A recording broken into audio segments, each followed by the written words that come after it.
Good morning, everybody. It's your boy, Mr. Noland. Let's start off by getting this off our chest. That Super Bowl yesterday was terrible in the sense of it was just boring. It was boring to watch. There was no good commercials. It was very disappointing. The best part of the Super Bowl we had where I was I brought over my two little puppy wiener dogs. One of my wife's relatives from Buffalo was in town, and they brought their little beagle, and all the puppies were playing chase with one another. That was like the most entertaining thing of the night. Alright, so let's go ahead and get started now. We are starting Unit 8, combining like terms, and we are simplifying expressions. Excuse me. What we are doing here is not going to be that difficult, but it will get harder as we go on, because you will eventually have to write equations from word problems. So that's probably the toughest thing you'll do. So here we go. First of all, it says there are blank terms in the expression. Well, what's a term? A term is a part of an expression that can be separated by an addition sign, a subtraction sign, a multiplication sign, or a division sign. So wherever you see an addition, subtraction, multiplying, or division sign here, I'm going to put a line to separate out my terms. That 3 is one term. Then there's the plus sign, plus 4y. That's a second term. The plus y is a third term. The plus 2 is a fourth term. And the plus x is a fifth term. So there's 1, 2, 3, 4, 5 terms. Now let's see if we can go over some good, nice little vocabulary here. A number all by itself. For example, this 3 is a number all by itself. It's known as a constant.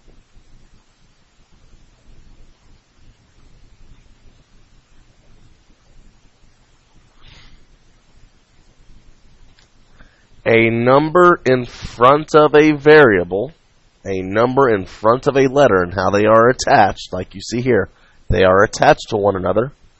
The number itself is known as a coefficient.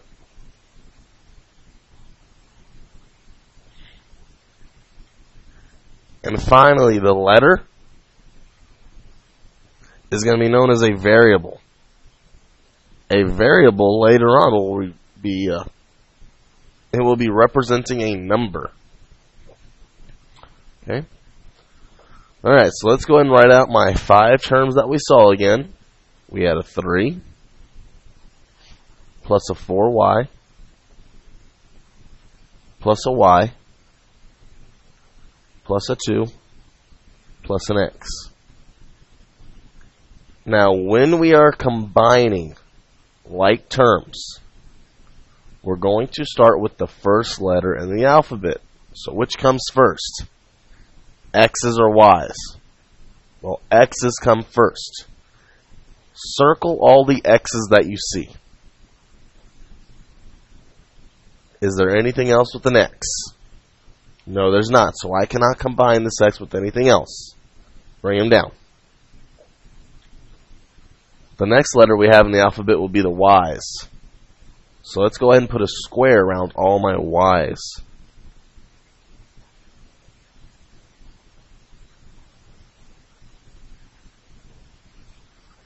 Now if you have 4 Y's, so that's what it says, I have 4 Y's, plus I have another 1 Y. What's 4 Y plus 1 Y? Well, that would be 5 Y. Now let's just see if we have any constants. Constants, again, are numbers by themselves. I'm going to put a triangle around them.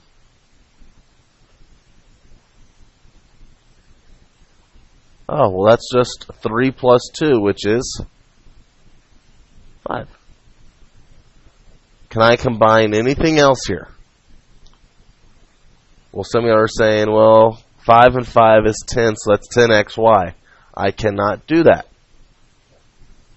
The reason I cannot do that is they are not like terms. This has an x, this has a y. Those are two different variables. Those are going to represent two different letters later on when we're solving equations. This is as far as your answer can go. You're done. You simplified your expression. That is it.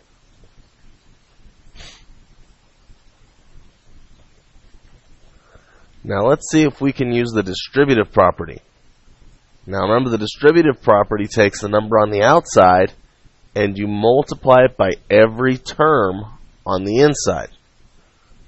So right here, what's a negative times a positive? Going back to Unit 2 of the school year.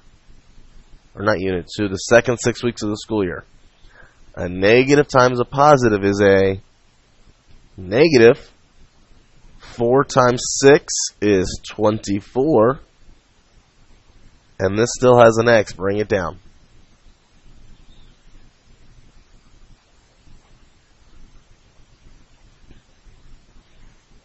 Alright? Take your constant here on the outside, multiply it by every term on the inside. So what is 3 times 1x?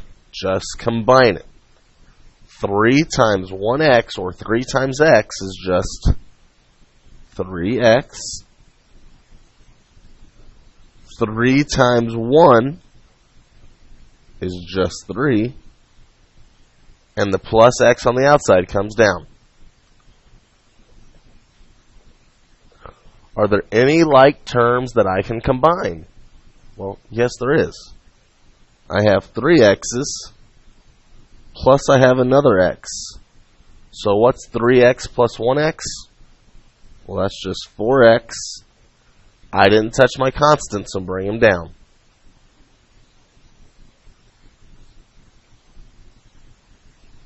There's your answer.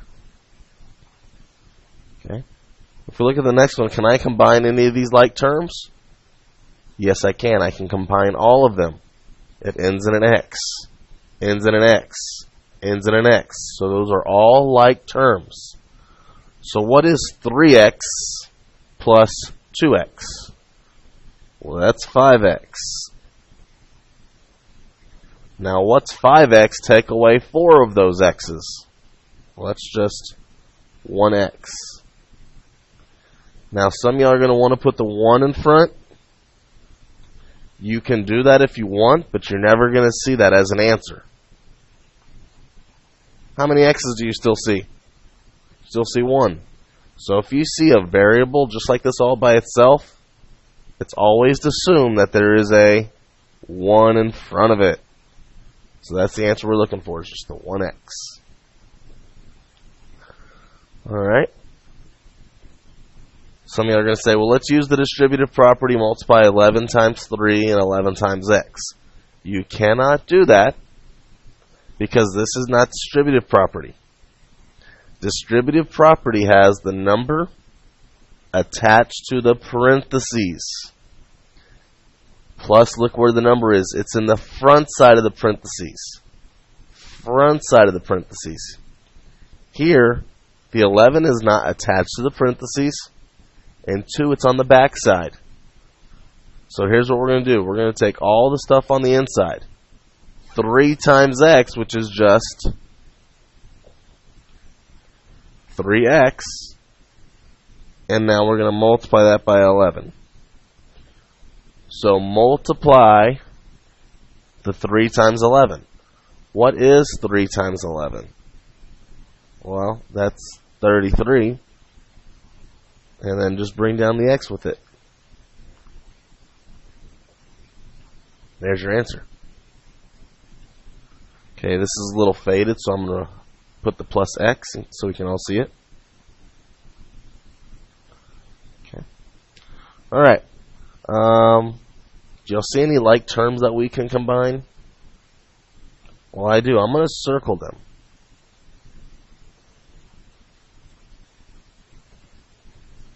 How do I know those are like terms?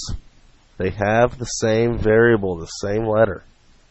Now remember, when you're writing these down, when you're simplifying expressions, you have to go with the letter in the alphabet first. That comes first.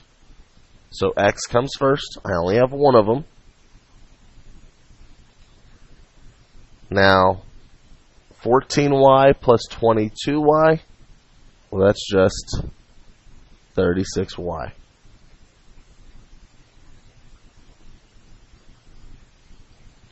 All right, distributive property.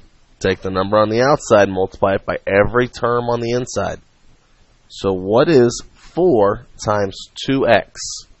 Just multiply the numbers and bring down the letter with it. 4 times 2 is 8. Bring down the x with it. What is 4 times 1y? Well, 4 times 1 is 4. Bring down the y. Can you combine any like terms there? No. That is your answer.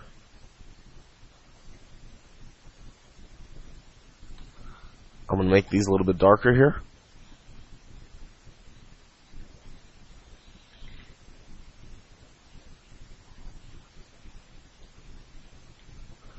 Okay. I'm going to put squares next to anything that I can combine. So I can combine a 3x and a plus 2x. Do you see any other x's? No. I'm going to circle anything else that I can combine. Are there any other y's? Nope. Alright, so let's start with my x's. 3x plus 2x, that is 5x. 9y, and you take away one of those y's. Well, that leaves you with 8y. And now the constant plus 3, bring them down. Can you combine anything else or simplify the expression any lower? No, we have different variables and we have a constant all by itself. So this is your answer. Alright, this last one's a little bit tricky now. Again, this is a little faded, so I'm going to make it a little bit darker. Do y'all see how this 7 right here is attached to the parentheses? You must distribute. So did I touch that negative 3y yet?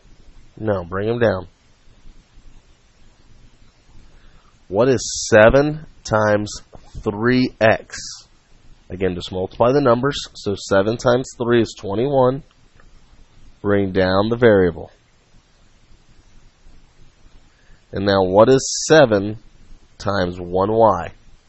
Well, 7 times 1 is 7. And bring down the y. Now, can you combine any like terms? Well, yes, I can.